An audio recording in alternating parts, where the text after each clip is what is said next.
Hello everyone. This is day 2 of the Karabakh Genocide. Yesterday at around 2 p.m. local time, the dictatorship of Azerbaijan launched a full-scale military attack on the 120,000 Armenian Christians who live in Nagorno-Karabakh, also known as Artsakh, a free independent republic that's been under siege for the past 9 months and is now under attack. I'm going to be doing these video updates periodically as the situation unfolds. Some of our information at CSI comes from our friends on the ground. It also comes from local journalists in Nagorno-Karabakh and from the Human Rights Defender's Office of the Republic of Artsakh. And if you're following us on X or Twitter, I'll post links to some of these accounts that you can follow for yourself.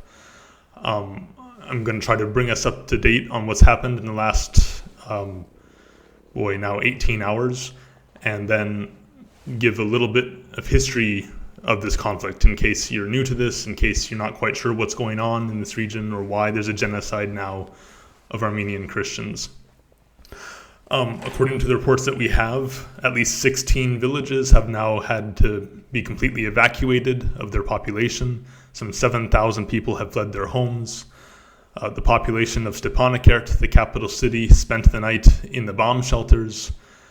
At around 2:30 yesterday local time, Azerbaijan attacked the electrical grid of the region, and there's been no electricity really for most of the population since then.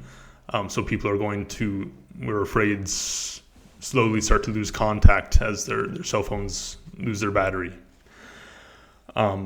There are at least 7 dead civilians, 3 women and 2 children and 2 men, but the number is almost certainly way higher than that because the local authorities have not had the opportunity to go to the outlying villages where the fighting is now the hardest. This attack began with an artillery attack and drone attack on major population centers, including the capital Stepanakert, and now we're seeing a ground invasion. There is one village, let me verify the name of it. A village is completely surrounded by Azerbaijani troops right now, and it has about 150 people inside. This village is called Yeghtsahogh. Yeghtsahogh. Sorry for my pronunciation. But there are 150 people there, surrounded by Azerbaijani troops, and we don't know what's happened to them or what's going to happen to them. One old woman who was evacuated from the village of Saragbur said that she saw a young lady die of fright after a large explosion happened near her, and there's another old man from her village who's lost and they don't know where he is. Some good news amidst the darkness. 3 children have been born in Nagorno-Karabakh since the bombing began yesterday.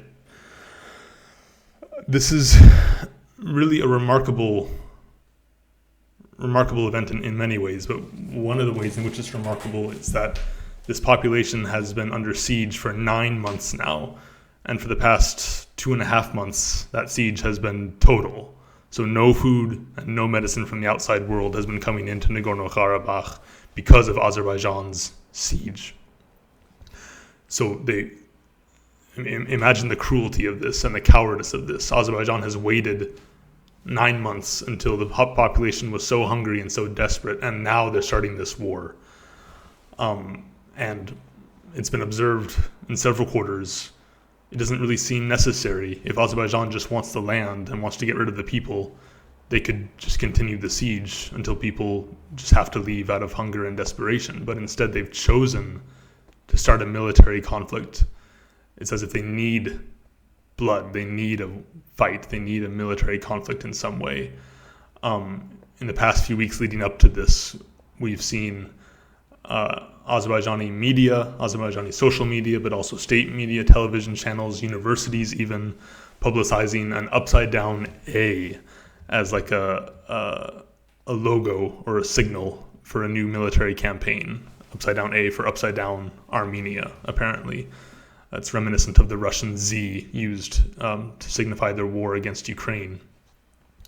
So war fever has been building in Azerbaijan for a few weeks now, at least, stoked deliberately by the government, and this appears to be the culmination. So a decision was made in Baku to have a war. The international response to this has been completely disappointing. It was just on September 14, so 6 days ago, that the Assistant Secretary of State for Europe, Yuri Kim, testified to the Senate Foreign Relations Committee that the United States would not countenance any atrocities against the Armenian population of Nagorno-Karabakh or any short-term or long-term plan of ethnic cleansing.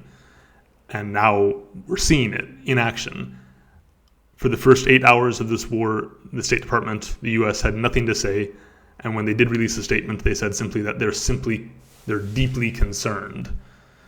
This is their way of telling us they're not concerned at all. They're going to let this happen. They're not going to do anything. It's extremely grave. Many people are going to die. Every time in recent history that Azerbaijan has captured Armenian territory with Armenians in it, those Armenians have been executed, kidnapped, tortured.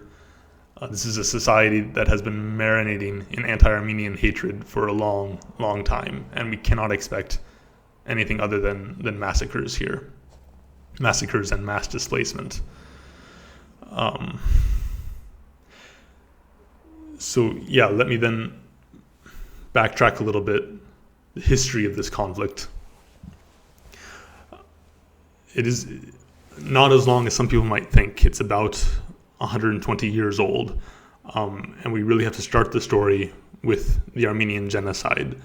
In 1915, the Ottoman Empire made the decision to liquidate its entire Christian population. So over the next 7 years, well over 1 million Greeks, Assyrians, and Armenians were killed, were massacred, were forced into death marches into the desert, and hundreds of thousands of Armenians fled into the Russian Empire, into the territory that is today Georgia, Armenia, and Azerbaijan. In 1917, Russia withdrew from the region. They left it because they were having their own communist revolution at home, and the republics of Armenia, Azerbaijan, and Georgia became independent for the first time. Almost immediately afterwards, the Ottoman Empire again invaded the region. The Republic of Turkey a few years later would invade again, and these invasions touched off huge fighting between the Armenians in the region and the local Muslims, who would become known as Azerbaijanis. Now, Nagorno-Karabakh is a region that's been inhabited by Armenians for thousands of years. They've been there for so long that we don't know their origin story. They're truly an indigenous people. Nagorno-Karabakh is home to some of the oldest churches in the world, thousands of ancient Christian monuments. It's one of the oldest continuously existing Christian communities in the world. And over the centuries, they've survived many invasions, many attempts to destroy them.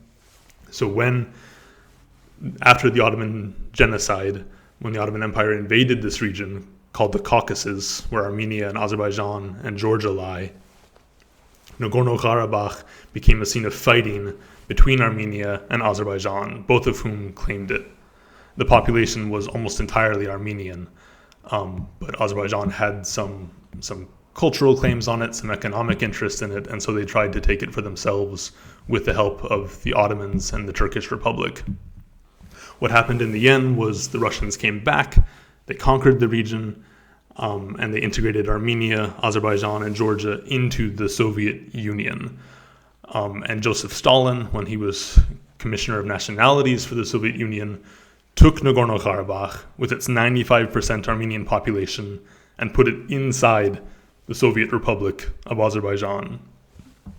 And from the 1930s on, all the churches in Nagorno-Karabakh were closed, all the priests were killed or deported to Siberia. The Azerbaijanis and the communists working together tried to really extinguish Christianity in this region for good, but they couldn't do it.